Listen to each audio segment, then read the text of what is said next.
What's going on, my fellow Jedi and Padawans? Welcome back to another Jedi gaming video. Thank you guys so much for coming back to the channel, and if you guys are new, welcome. Today we're going to be taking you through the first build of the season, which has helped me get through the dungeon on my hunter very consistently using the Relativism, that exotic hunter cloak that we got, with the Spirit of Foe Tracer and the Spirit of Star Eater scale. So we're going to cover those perks as well as everything in our subclass, as well as weapon options and armor mods. So let's get right into it. So first off, you can see here we got the Spirit of Foe Tracers. Damaging a powerful combatant or guardian with an ability grants temporary bonus damage of the weapon matching that ability's element. So we're going to have stasis as well as solar burn on this because of our grenade as well as our melee, and because of our dodge we're slowing people as well. Second perk is that Spirit of Star Eaters. While your super is full, picking up orbs of power overcharges that super, granting it bonus damage, stacks up to ×6, I do believe, and it does super juicy damage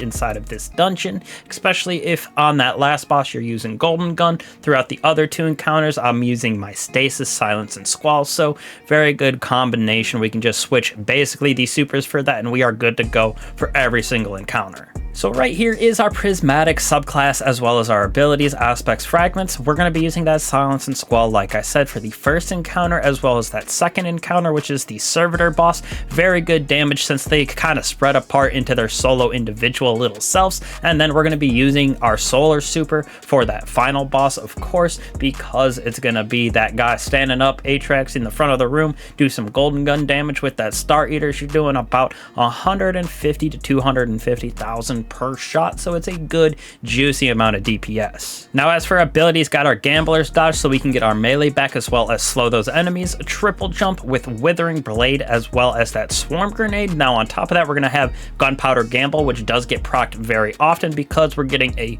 bunch of elemental debuff damage as well as solar weapon final blows with these builds, so it's going to be absolutely crazy. We can explode, get that ignitions with Swarm, Gunpowder as well as Withering Blade, and then like I said, that Winter Shroud dodging slows targets. We're going to get that little bit of Foe Tracers to proc for our solar as well as stasis weapons. Now when we move down to fragments, we're going to have Facet of Balance. Rapidly defeating targets with light damage grants us melee. Darkness grants us grenade energy, so a little bit of a way for us to spam our Withering Blade as well as our Swarm Grenade. Facet of Command right here, freezing or suppressing a target reloads our weapons from the reserves as well as gives us stability, aim assist, airborne effectiveness. Very good for the dungeon, especially with this build. We're freezing everything, not alone with our super but also our dodge as well as our Withering Blade. Right here we're going to have Facet of Dawn. We're going to become radiant with those powered melee hits, and we're basically always going to have a powered melee with double Withering Blade as well as Gambler's Dodge right there. Facet of Protection. While surrounded by combatants, we are more resistant to that incoming damage. Very nice because there is a lot of tight quarters inside of this dungeon no matter what the encounter is, so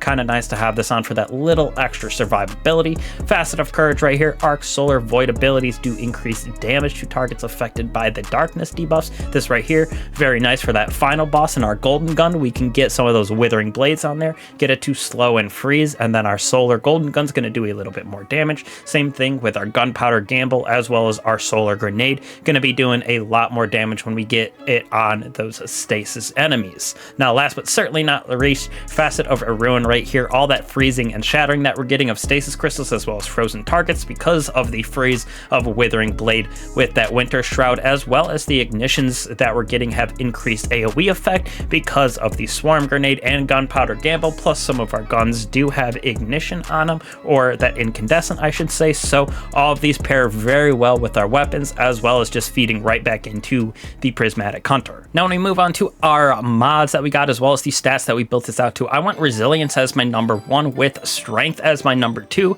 then tried to go Intellect and Discipline as high as I really could. I could have got this up to a tier 7, but I wanted this at tier 6. If it wasn't, I could have only gone this double 6 right here. Just felt the back 6 minutes, comes back very quickly, minute and a half plus over here. When we do damage with our melee, we're going to get our grenade back anyways, and then vice versa. Doing damage with our grenade gives us our melee, so we're going to be able to spam those very consistently. Going with that heavy ammo finder for sure, so we can keep up the DPS subclass, no matter what the bosses that we got going on. Solar Siphon as well as Harmonic Siphon, we can switch these out. If we do switch to that Solar Super, we can put our Stasis on here because this will change to Harmonic Siphon for the Solar subclass instead of the Stasis that we have now.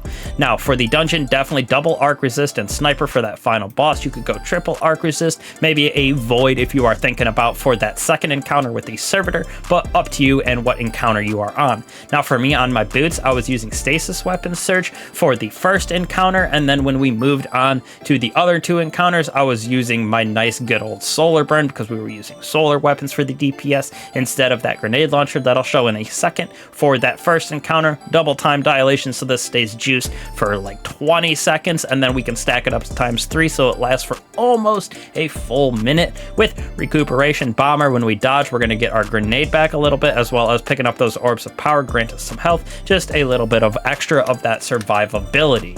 Now when we move on to weapons, got a couple different choices. I like this Lost Signal right here, led from gold to reverberation, very good combination because we can get a bunch of ammo for the weapon and have those final blows be a little bit bigger detonations on them. Very good little combination. I do like having this new hand cannon. I'm not even going to attempt to say, or at least whatever that word is, XUVA.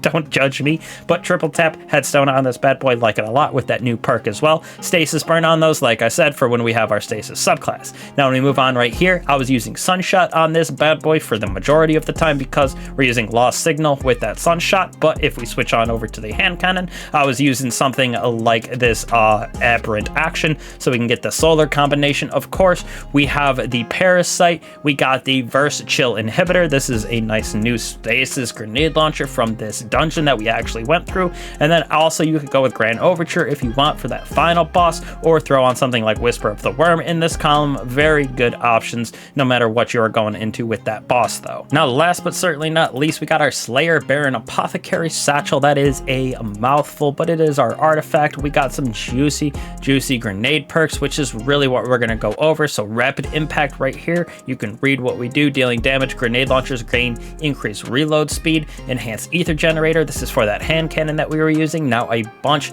of different stasis ones that we have for shattering, giving us a frost armor as well. Plus we gain reload stability with that. Wind chill, when we get those precision shots, we're just going to get frost armor by itself. One of the reasons why we're using that hand cannon. Armor of Aramis, that frost armor, taking critical damage gives us a little freezing burst. Kind of nice little aspect there. We got our Brain Freeze. Frozen targets become surrounded in a chilling fog, which slows combatants that aren't already slowed. Very nice little aspect to that as well. We got the Crystalline Converter, gathering stasis shards to gain stack of Crystalline Converter on our next powered melee hits with a stasis crystal equal to the number of stacks that we have, so a little bit better for that ad clear, keeping ads at bay if you will. Now definitely one of the most important ones is that concussive reload, concussive dampener if you will. Grenade launcher damage on a boss champion or breaking a shield for that combatant weakens them, juices the bosses in this dungeon for sure, as well as kinetic impacts, same kind of thing. Sustained damage with a power grenade launcher causes combatants to emit